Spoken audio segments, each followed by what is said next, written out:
I still remember the phone call that changed everything. It was late evening, the silence that settles in a house when there is nothing left to do but wait for sleep. I heard a melody that shattered the tranquility, and my heart clenched before I even realized why. When I answered, I heard the words that haunted me all the days that followed. My half-brother and his wife were gone, killed in an accident. My nephew, dear sweet Ethan, survived but barely. My world, which had always quietly revolved around my routine, was about to change in ways I could never have imagined. When I first saw Ethan in the hospital, he looked small and fragile, almost like the child he once was. Wires and tubes connected him to machines that beeped and buzzed as if fighting for his life. His parents were gone, and the weight of that fact felt like a stone on my chest. He had no one else, and that's when I realized he had to come home with me. I would take care of him. I didn't hesitate for a second, because he was all I had left of my half-brother, and he needed me. He needed someone to love him, and I was willing to be that person no matter what it cost me. That was a few months ago. Since then, our days have fallen into a gentle rhythm. I've learned to help him, to hold him without making him feel like a burden. I do my best to make him comfortable so he knows he is safe. In the mornings, I help him stretch his legs and make breakfast, always trying to remember what he likes best. I make his favorite scrambled eggs, crispy bacon and toast with just the right amount of butter, watching his face for the slightest hint of a smile. Sometimes I catch it, a brief flash of warmth, a reminder that there is still joy in this world, even after all we've lost. Ethan is 22 now, but sometimes when I look at him, I still see a little boy with a skinned knee running to me for comfort. Only now I'm the one holding him together, trying to stitch his broken pieces together into something whole. He was always such a bright boy, full of laughter and dreams, and it breaks my heart to see him trying to find his place again, to get back to who he once was. But I'm here, and I'll be here as long as he needs me. I will do everything I can to let him know that he is not alone, that he will never be alone as long as I am around. One evening, as the sun dipped below the horizon and the warmth of the day sank into the cool embrace of night, I found myself kneeling before him. The doctor said he needed to massage his feet to improve circulation in his legs. It was simple enough, but there was something intimate about it, something that stirred depths in me that I didn't dare explore too closely. Ethan leaned back on the back of the couch, his eyes half closed, trusting and defenseless, while I worked the arches of his feet, pressing my fingers into the tired muscles. I focused on each movement, on the way his skin felt under my touch, warm, soft. I told myself it was just another part of caring for him, another way to help him heal, but there was also a quiet happiness in it, a comfort I found in our closeness. Massaging his leg, I could feel the tension in his body begin to ease and wondered if he knew how much it meant to me, that he trusted me enough to let me do this for him. I smiled at him, and my heart snapped with a deep affection that couldn't be put into words. "How does it feel?" I asked, my voice soft, barely above a whisper.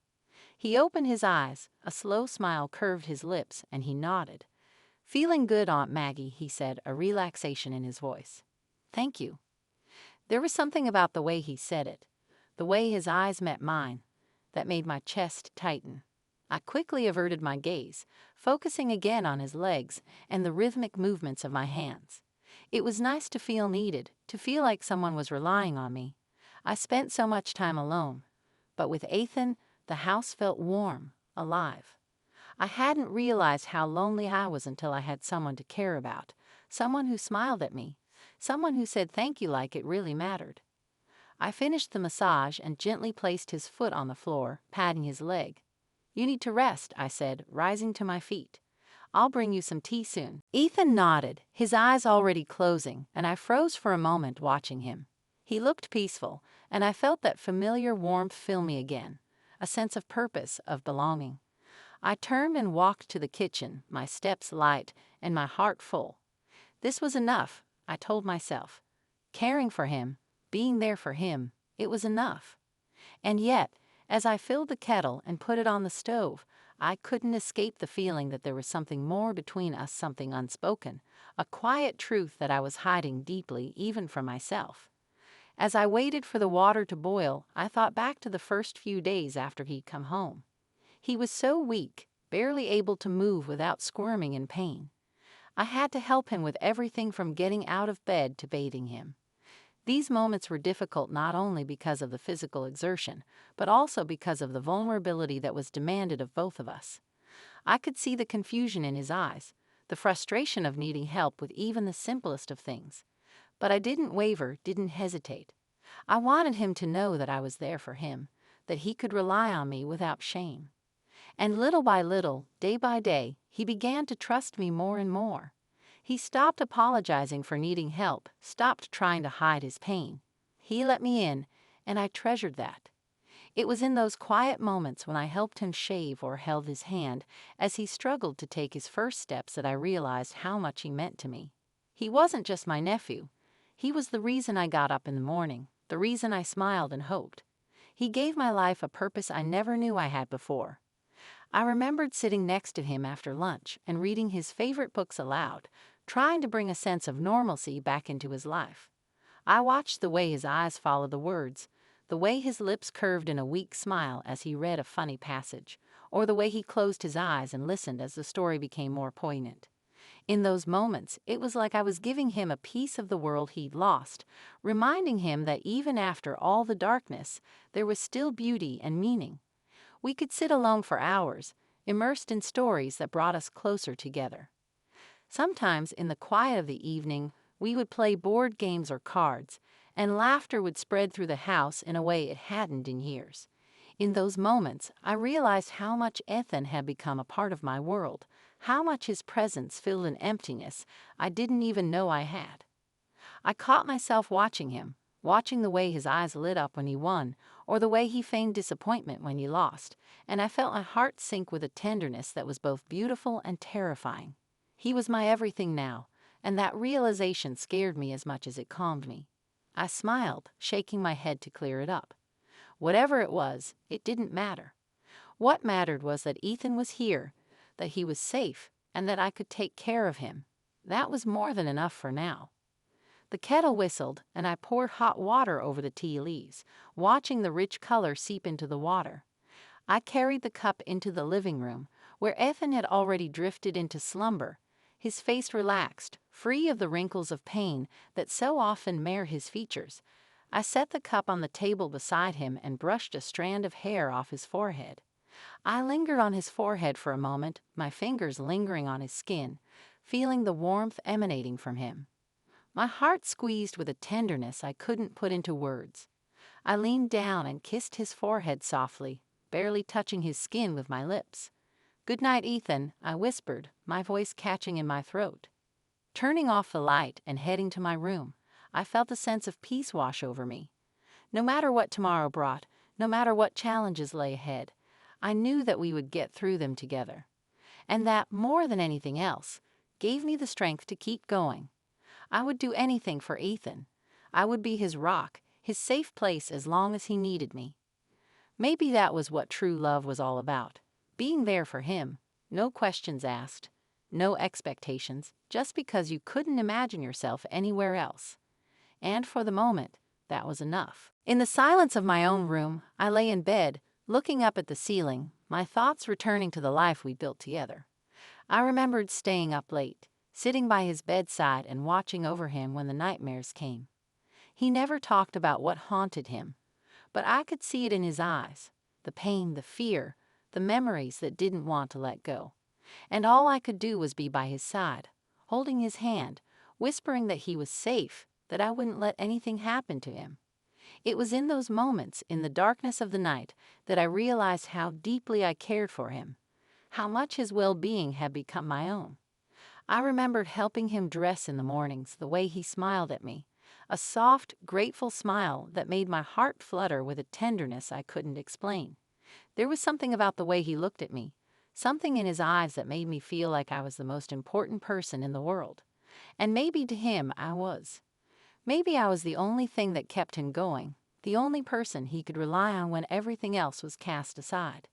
And that was a responsibility I treasured, a burden I was willing to carry as long as he needed me.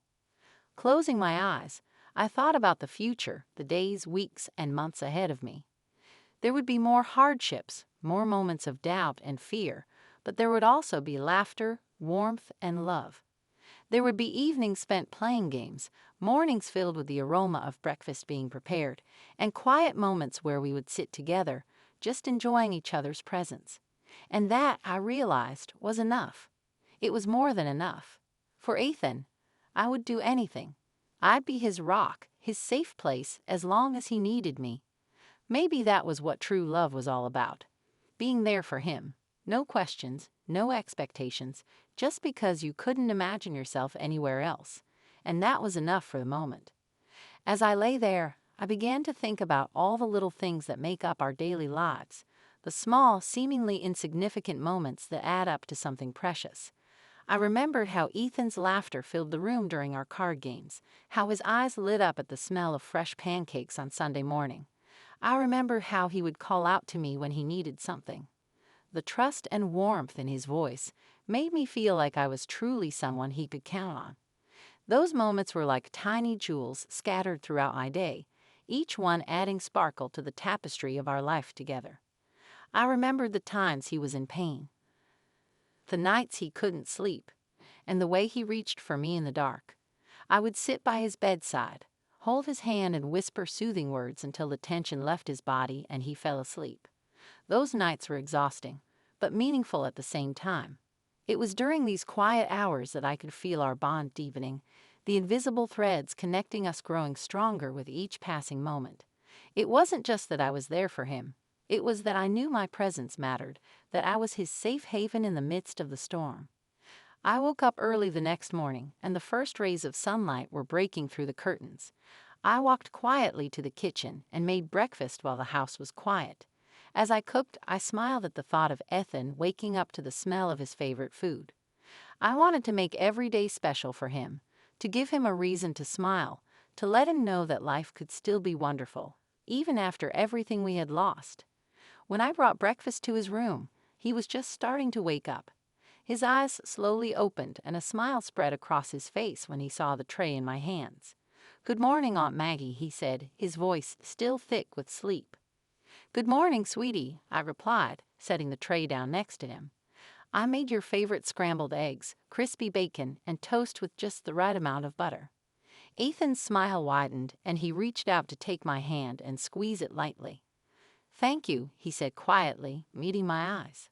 There was a warmth in his gaze, a depth of gratitude that made my heart pound. We spent the morning together, talking and laughing over breakfast.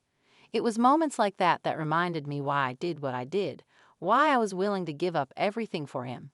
He wasn't just my nephew, he was my heart, my reason for being. And as we sat there, sharing a simple meal, I knew I would continue to be there for him no matter what. Later that day, we decided to go outside and take a walk. It was a beautiful day, the sky was clear blue, and the air was filled with the scent of blooming flowers. I helped Ethan into his wheelchair and we headed out into the garden. As we moved along the path, Ethan looked around, taking in the beauty of the world around us. I could see the joy in his eyes. He seemed to come alive in the sunlight. We stopped at a bench and I helped him out of his wheelchair so he could sit down. I sat next to him and we watched the birds fly from tree to tree, their songs filling the air. Ethan leaned his head back, closing his eyes, and I watched the tension slowly leave his body.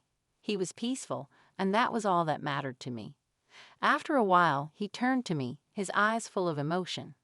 "Aunt Maggie," he began, his voice soft, "I don't know what I would do without you. You've given me so much, and I can't thank you enough." Tears came to my eyes and I reached up, taking his hand in mine. "You don't need to thank me, Ethan," I whispered. "I love you and I'll always be there for you, no matter what." He smiled, and in that moment I realized that everything we'd been through, every struggle and every trial had brought us to this moment. We had grown stronger together, and no matter what the future held, I knew we would meet it side by side.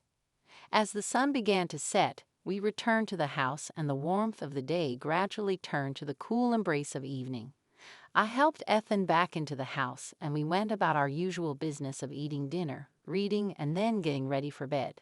It was a simple life, but it was ours, and that was enough. In the quiet of the night, sitting by Ethan's bedside and watching him as he fell asleep, I felt a deep sense of fulfillment. Whatever challenges lay ahead of us, I knew we would get through them together.